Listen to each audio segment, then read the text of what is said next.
makapagsalita, pero pinagkatiwalaan niyo ko.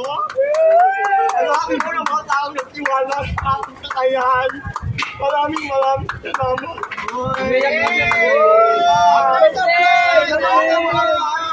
Naniwala sa aking kakayahan.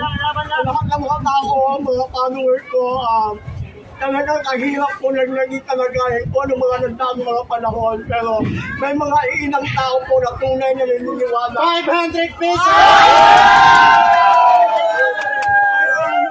Ganyan naman ang bilat dito. Mahirap yung naging kalagayan ko, pero akala ko mananampuan yung buhay ko dahil nga nalulung tayo kahit hindi magandang pero binigyan tayo ng Panginoon ng pagkakataon, bagong opportunity. Ito yung hindi ko makakalimutan sa buhay ko. Dahil alam niyo bakit?